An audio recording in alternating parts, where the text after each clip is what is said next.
কি জানি ওই যে আবুল সরকারকে নিয়ে এটা কোনো জাতীয় ইস্যু না, তাকে নিয়ে আমাদের বিবৃতি দেওয়া কোনো অবস্থাতে উচিত হয় না। কিসের বিবৃতি?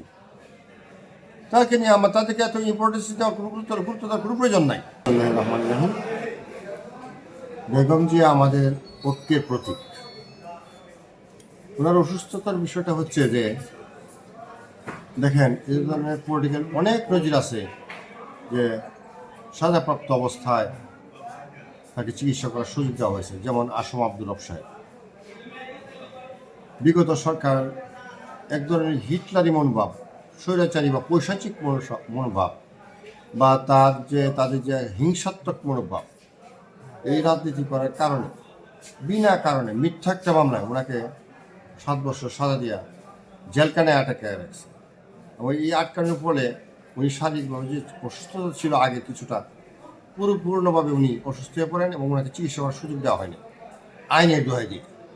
অথচ বিগত 15টি বৎসর দেশে কোনো আইন ছিল না। শেখ হাসিনা যা বলতো তাই দেশে আইন। এবং শেখ হাসিনা পুষ্য যারা ছিল, বিচার বিভাগ, প্রশাসন, পুলিশ, এন্টায়ার গ্রুপটাই ছিল তৎকালীন সময়ে যুবলীগ, ছাত্রলীগ, আওয়ামী লীগ, এদের পুষ্য যারা ব্যক্তি, যারা আইন শৃঙ্খলা মেনটেন করতো, বিচার বিভাগ পরিচালনা করত, হাইকোর্ট পরিচালনা করত এবং প্রশাসন পরিচালনা করত, সবারই একটা নিজেদের আখের গোছানোর জন্য, প্রমোশন পাওয়ার জন্য যাচ্ছে তাই আইনকে প্রয়োগ করছে। যেটা আমরা বিগত 53 বছর 54 বছর দেশ স্বাধীন হয়েছে, এর মধ্যে আমরা এটা পরিলক্ষিত করে নাই বিগত 17 বছরে যা ঘটনাগুলো ঘটছে। এবং এই জন্য দায়ী আমি সর্বোচ্চ আদালত। কী করবো? সর্বোচ্চ আদালতের প্রতি আমি সম্মান রেখে বলছি, আপনারা একটা জানেন পরিমণিকে কেন রিমান্ড দেওয়া হলো, এটা নিয়ে আয়োগে সুকোজ করা হলো, বারবার কেন নেওয়া হচ্ছে। অথচ একজন দেশের নেত্রী, একটা বিরোধী দলের নেত্রী, জনগণের নেত্রী, সেই নেত্রীকে চিকিৎসার জন্য বারবার হাইকোর্টে যাওয়া হলো, কিন্তু হাইকোর্ট তাকে অনুমতি দেয় নাই। সরকারের দোহাই দিয়া হাইকোর্ট এটাকে পিছিয়ে দিচ্ছে। এটা আমি মনে করি ওইখানে একটা স্বৈরাচারী মনোভাব বা পৈশাচিক মনোভাব বা হিংসাত্মক মনোভাব বা রাজনৈতিক প্রভাবিত হইয়া এই ধরনের আদেশ ওনারা প্রকাশ করছে, যা এটা আমাদের কাম্য ছিল না, এটা অনৈতিক হয়েছে। আমি মহামান্য হাইকোর্টের প্রতি সম্মান রেখেই বলছি যে বিবেচনায় নিলে তখনকার সময় যারা জাজ ছিলেন তারা কিন্তু আওয়ামী লীগের ক্যাডার ছিলেন। অনেক জাজকে আমরা শুনছি বিভিন্নভাবে বক্তব্য, যেমন মানিক সাহেব বিগত আমাদের যে ওই প্রধান বিচারপতি গেলেন, ওনারা যেহেতু আচরণ করেছেন, আমার তো মনে হচ্ছে যে ওনারা আওয়ামী লীগের ক্যাডার হিসেবে আচরণ করছে। ম্যাডাম যে অসুস্থ, একজন মানুষ যে কোনো একটা সাধারণ মানুষকে তার চিকিৎসার জন্য সুযোগ দেয়, এটা মানবিক বিষয়। মানবিক তো দেয়ই নাই, আইনগতভাবে ওনাকে সুযোগটা দেওয়া হয়নি। আমি এটুকুই বলবো যে ওনার প্রতি অবিচার করা হয়েছে এবং আজকের এই অসুস্থতার জন্য দায়ী এই বিগত গভর্নমেন্ট, বিগত প্রশাসন, বিগত পুলিশ প্রশাসন, বিগত আইন বিচার বিভাগ, এরাই জন্য দায়ী। তাহলে ম্যাডামের এতটুকু অসুস্থ হওয়ার কথা না, উনি সুস্থ ছিলেন।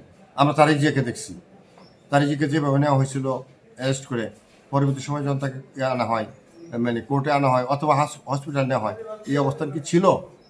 আমরা কি সেই সময়টা, আমার তো মনে হয় যেন আমরা বড় রাজত্ব ছিল সেই সময়, যা ইচ্ছা তা বড়ভাবে যা ইচ্ছা তা করা হয়েছে। প্রত্যেকটা মানুষের প্রতি একটু সত্য কথা বললেই তাকে আপনার জেলে ঢুকতে হয়েছে, সমালোচনা করে জেলে ঢুকতে হয়েছে।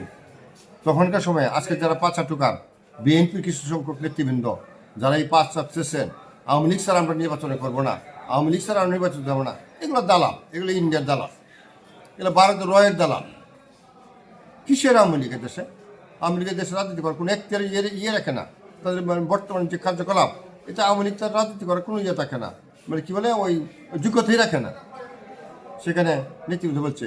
আমি আরও উল্লেখ করি, যেমন আমরা বিগত কয়েকটা নির্বাচন দেখলাম, 18 নির্বাচনের সময় হঠাৎ করে বলে ফেললেন যে সারা দেশে সুষ্ঠু নির্বাচন হইতেছে, অথচ সারা দেশের মানুষ জানে যে রাত্রে ভোট হয়ে গেছে। 28 বিগত আন্দোলনে 28 সময় বলা হলো কি, আমাদের কোনো নেতাকর্মী আন্দোলনে ছিল না, তারপরে তাদেরকে করা হয়েছে, অ্যারেস্ট করা হয়েছে। অথচ সমগ্র বিএনপির লোক এই আন্দোলন ঝাঁপিয়ে না পড়লে এই আমাদের এই পরিবর্তনটা আসতো না। এরপরে আবার কি কি পাগলা কি জানি নামটা কি জানি, ওই যে আবুল সরকার, আবু সরকারকে নিয়ে এটা কোনো জাতীয় ইস্যু না, তাকে নিয়ে আমাদের বিবৃতি দেওয়া কোনো অবস্থাতে উচিত হয় না। কিসের বিবৃতি? তাকে নিয়ে তাদেরকে এত ইম্পর্টেন্স দেওয়ার কোনো গুরুত্ব দেওয়ার কোনো প্রয়োজন নাই।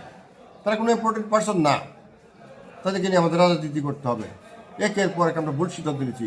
28শে অক্টোবর যে গত 23শে যে ঘটনাটা গেল, সেদিন যদি আমরা 200 লোক দাঁড়ায় যেতাম, আমরা মরবো, সেদিনই কিন্তু ফয়সালা হয়ে যেত, এদেশের ভাগ্য নির্ধারণ হয়ে যেত। সেদিন আমরা সব পালাই গেলাম, একটা গুলির আওয়াজে শুনেই সমস্ত নেতাকর্মী পালাই গেল। অথচ সেদিন ঢাকা শহরে প্রায় 10 থেকে 15 লক্ষ মানে নেতাকর্মী ছিল ওইখানে, যে ঝাঁপিয়ে পড়লে কিন্তু ওরা জান দিতে প্রস্তুত ছিল, জীবন দিতে প্রস্তুত ছিল। তাদেরকে সে এনকারেজ করে, আমি মনে করি সমঝোতা রাজনীতি করা হয়েছে এতদিন।